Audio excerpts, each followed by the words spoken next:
जय जगन्नाथ सांग मैंने केमिति अछंती मोर आउ गोटे आज ब्लॉग ये ब्लॉग नहीं मोर गोटे छोटिया रिक्वेस्ट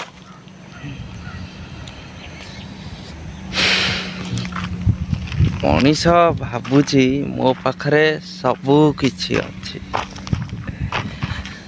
माने सबू किछि टंका पैसा घर बाड़ी बापा माँ सबू किछि अछि प्रकृतरे ता पाखरे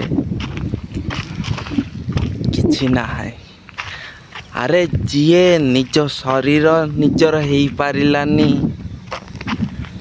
हाउ सी निजर ले किए अछि किए नाही सबू एठी माया। तमे जा पाई पैसा संचुच ताकू तो काली तमे नहले आउ किए यूज करिवो। तमे जा खटुच तमे 2 टंका रखिले 5 टंका जदि काली सेविंग करूछ ताकू काली आउ किए यूज करिवो ताले तम मानक पाखरे अछि किए हाँ तम मानकरे अछि किए प्रकृतरे जीए आमे जाने ना एक्चुअली जी आम पाखरे अछि सी एक्चुअली तम मानक पाखरे नाही नाही 100% ग्यारंटी। देख मु एइटी गोटे आसिकरी मु ए रेलवे ट्रैक रे मु काम करूची प्राइवेट रे मु अच्छी मु एका खटुची ना आउ किए खटुची मु एका ही खटुची ना मु एका ही परिश्रम करची परिश्रम ही आमे एका करिवा हेले मो पाखरे किए अछि एक्चुअली मो पाखरे किए नाई मु निजे अछि ताहले मो पाखरे अछंती किए। अरे मते एक्चुअली विपद बेले तुमको किए जदि साहाय्य करने को आसी पारिबेनी साहाय्य गोटे जिनिस तुम जिते विपद समय रे थिबो ना किए तुमको आसबनी जड़े ही अच्छी जहाँ को आम देखी पारुनी सी होचंदी ईश्वर। केते लोक अच्छी भगवान को विश्वास करना जी भगवान को विश्वास करुच्ची जी भगवान नाम कीर्तन करुच्ची सी ही ता महिमा जानी एक्चुअली भगवान अच्छी कि नहीं सी जानुची जदि तुम मानक छोटिया छोटिया विपद स्वयं ईश्वर ही तुमको साहाय्य करिवे। आमे भगवान को एक्चुअली देखी पारुने सी एक्चुअली अच्छी मो पाखरे अच्छी केते लोक अच्छी भगवान को अणदेखा करुचंडी कहिबे भगवान जदि अच्छी मु काईकी इमिति परिस्थिति सी बुझी पारना यही परिस्थिति केते जटिल होइथांदा केते सरल हो गला। एक्चुअली मु आर परीक्षा नहीं केड़े केड़े बड़ विपदरू मुक्ति होइची स्वयं श्री हरि मो भगवान जदि भगवान बोली नाम अच्छी जदि कहउचनी भगवान नहांती मु आज एटा करी जदि तमे अछ ना ए संसार पृथ्वी रे ए पृष्ठारे जदि तमे अछ ताले भगवान केमिति नहांती भगवान तो अच्छी स्वयं कर्ता सी सृष्टिर कर्ता हेलो सांग माने आउ केमिति अच्छी देख मु एठी पूरा गोटे वीडियो बनाऊची एठी पूरा एठी घर द्वार किछि भी नाही किछि नाही एटा गोटे पहाड़ जंगल एरिया एटी जिबा आसीबा को मु घर को जिबा को हेले गोटे ट्रेन अच्छी सी पुणी केतले कैंसल हो जाउची तार ठिकाना नाई एते इति जगार मु अच्छी हेले हेले कौन करने पड़िया निजे तो कर्म करने पड़ो निजे निजे सब कर संसार रे किए नाही जदि किए अच्छी सी होचंदी ईश्वर। ତମେ ଯଦି କହିବ ହଁ ମୁଁ କର୍ମ କରିବିନି, ମୁଁ ଘରକୁ ପଳେଇବି, ବାପା ମାଆକୁ କହିବ ହଁ ମୁଁ ଆଜି କଷ୍ଟ ହେଉଛି, ମୁଁ ଆଜି ଛାଡ଼ିଦେବି ପଳେଇବି, ସେମାନେ କହିବେ ହଉ ଆସେ ହେରି। ଯେତେବେଳେ ତମେ ଯାଇକିରି ରହିବ ନା ମାସେ 1.5 ମାସ 2 ମାସ, ତାପରେ ତତେ କହିବେ ଆରେ ତୁ କିଛି କାମ କରୁନୁ, କେମିତି କ'ଣ ହବ, ତମକୁ ଗାଳି କରିବେ। ସେଥିପାଇଁ ନିଜ କର୍ମ ଯେତେ ବି ହେଲେ କଠିନ ହଉନା କାହିଁକି କେବେ ଛାଡ଼ନି, କାମ କରିଚାଲ। ଏଇ ତ ଦୁନିଆ, ଏଇଠି ତ କର୍ମ, ଏଇଠି ହିଁ ସ୍ୱର୍ଗ, ଏଇଠି ହିଁ ନରକ, ଏଇଠି ହିଁ ତମେ ସବୁ ସୁଝିବ। ଆଉ ଯେତିକି ସବୁ କର୍ମ ନା ତା ହିସାବ ହିଁ ଏଇଠି ଦେବାକୁ ପଡ଼ିବ।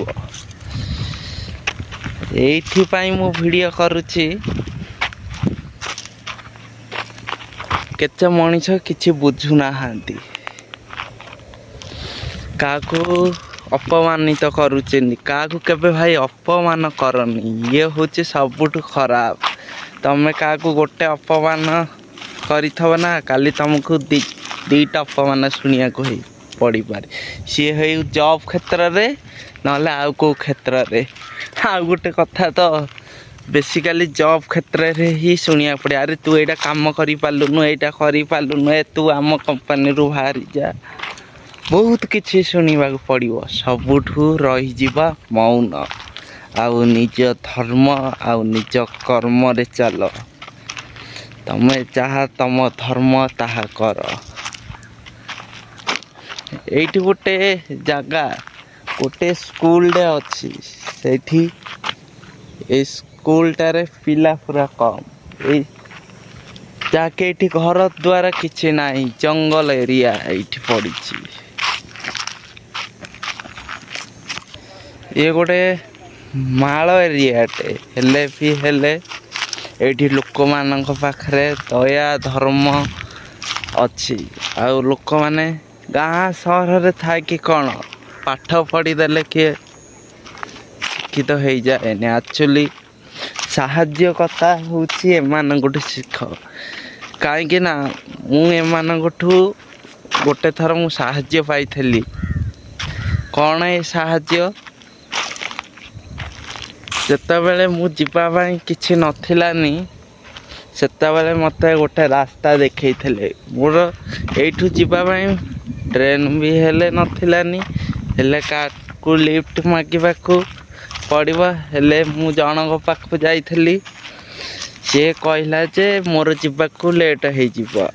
ଯଦି ମୋର ଯିବାକୁ ଲେଟ୍ ହେଇଯିବ, ମୋର ସିଆଡ଼ୁ ଗଲାରୁ ଟ୍ରେନ୍ ବି ଲେଟ୍ ହେଇଯିବ। ମୁଁ ଗୋଟେ ରାତି ପୁରା କେଉଁ ଷ୍ଟେସନରେ ମୁଁ ରହିବି, ପୁରା ରହିବାକୁ ହିଁ ପଡ଼ିବ। ସେତେବେଳେ ମୋତେ ସେ ରାସ୍ତା ଦେଖେଇଲା। ମୁଁ ଯାଉ କା 2ଟା ଗଲା ହାରି ଗାଡ଼ି। ହେଲେ ଟାଇମ୍ ହେଲାଣି 8ଟା। ମୋର ଟ୍ରେନ୍ ଥିଲା ଆକ୍ଚୁଆଲି 8ଟା 20କୁ। 8ଟା 20କୁ ଥିଲା, ହେଲେ ମୁଁ ତନ୍ଦରା ହେଇ ପର୍ଯ୍ୟନ୍ତ ମୁଁ ବାଇକ୍ ଗୋଟେ ବି ହେଲେ ଯାଉନି, କିଛି ନାହିଁ। ଯଦି ବାଇକ୍ ଯାଉଛି ମୁଁ ଲିଫ୍ଟ ମାଗିକି ପଳେଇବି। ସେଇ ଟାଇମ୍ରେ ଠିକ୍ 8:05କୁ ଗୋଟେ ଲୋକଟେ ଆସିଲା। ମୁଁ ଯେଉଁ ଟ୍ରେନ୍ରେ ଯିବି, ଆକ୍ଚୁଆଲି ସିଏ ବି ହେଲେ ସେଇ ଟ୍ରେନ୍ରେ ଯିବ, କିନ୍ତୁ ସିଏ ଗୋଟେ ଜାଗାରେ ସେଇ ଗାଡ଼ି ରଖିକିରି ସିଏ ସେଇ ଟ୍ରେନ୍ରେ ଯିବ। ହେଲେ ମୁଁ ସେଇ ଲୋକଟା ଆସିଗଲା। ଆକ୍ଚୁଆଲି ମୁଁ ତାହେଲେ ପଳେଇଲି। ମୁଁ ପଚାରିଲି ଭାଇ ତମେ କେଉଁଠିକି ଯିବ? କହିଲା ମୁଁ ଯିବି, ମୋ ଟ୍ରେନ୍ 8:25 ଅଛି। ମୁଁ କହିଲି କେଉଁ ଟ୍ରେନ୍? ସିଏ ବି ହେଲେ ସେ ଟ୍ରେନ୍ ନାଁ କହିଲା। ଦେଖ ମୁଁ ଯେଉଁ ଟ୍ରେନ୍ରେ ଯାଉଛି, ଆକ୍ଚୁଆଲି ସିଏ ବି ହେଲେ ଟ୍ରେନ୍ରେ ଯାଉଛି। କ'ଣ ମୁଁ ଜାଣିଥିଲି ଠିକ୍ ଟାଇମ୍ରେ ସିଏ ଆସିଲା। ଏଇଟା ତ ମୁଁ କହିବି, ଏଇଟା ତ ଗୋଟେ ଚମତ୍କାର ହେଇପାରେ। ସେଥିପାଇଁ କହୁଛି ତମ ପାଖରେ କିଏ ନାହିଁ, ଭଗବାନ ଅଛନ୍ତି। ଭଗବାନଙ୍କୁ ଡାକ ନା, ତମକୁ ଯେମିତି ହେଲେ ସେ ତମକୁ ସାହାଯ୍ୟ କରିବେ। କେଉଁ ରୂପରେ ହଉ କି କାହାକୁ ପଠେଇକିରି ହଉ। ଯଦି ଭଗବାନ ବୋଲି ତମେ ବିଶ୍ୱାସ କରିବନି, ଯଦି ଭଗବାନଙ୍କୁ ତମେ ଜାଣିପାରିବନି, ତାହେଲେ ଏଇ ସଂସାରରେ ତମେ ବଞ୍ଚିକିରି କିଛି ଲାଭ ନାହିଁ। କ'ଣ ଏଇଠି ଖାଲି ସଂସାରରେ ଅଛ ଖାଇ ପିଇକିରି ଜୀବନ ବିତେଇବ? ନା, ଠିକ୍ କାମ କର। ଗୋଟେ କର୍ମରେ ହିଁ ତମର ଫଳ ଅଛି। ତମେ ଏଇଠି ଫଳ ଭୋଗିବ, ଏଇଠି ହିଁ ସବୁ। କାହାକୁ ଉପନିନ୍ଦା ଶୁଣାଉନି, କାହାକୁ ନିନ୍ଦା କରନି। ନିନ୍ଦା କରିବାଟା ସବୁଠୁ ବଡ଼ ଖରାପ। ନିଜେ ଯେତିକିର ମଣିଷ ସେତିକିରେ ରୁହ ନା। କ'ଣ ହେଇଯାଉଛି? ଆରେ ଆଜି ମରିଲେ କାଲିକି 2 ଦିନ କିଏ ପଚାରିବେନି? ଭାବୁଛ କି? ବାପା ମା' ଭାଇ ଭଉଣୀ ସମସ୍ତେ ଅଛନ୍ତି, କିଏ ନାହାନ୍ତି? ଯଦି ଆଜି ମରିଯିବ 10 ଦିନ ପଳେଇଲା, 11 ଦିନ 12 ଦିନ ଏମିତି ହେଇ ହେଇ ପଳେଇବ ତମର। କିଛି କିଏ ତମ ନାଁ ହେଲେ ଉଠେଇବେନି, ଏଇଟା ମନେ ରଖିଥାଅ। ଯଦି ତମମାନଙ୍କ ପାଖରେ କିଏ ଯଦି ଅଛି, ସିଏ ହେଉଛି ଈଶ୍ୱର। ଆଉ ଈଶ୍ୱରଙ୍କ ଉପରେ ଭରସା କରିକି ଚାଲ। ସେ ତମକୁ କେବେ ହାତ ଛାଡ଼ିବେନି। ସମସ୍ତେ ହାତ ଛାଡ଼ି ଦେଇପାରନ୍ତି, କିନ୍ତୁ ଭଗବାନ କେବେ ତମକୁ ହାତ ଛାଡ଼ିବେନି। ଥରେ ଭଗବାନଙ୍କୁ ବିଶ୍ୱାସ କରିକି ଦେଖ, ତମେ ନିଜେ ହିଁ ଜାଣିପାରିବ।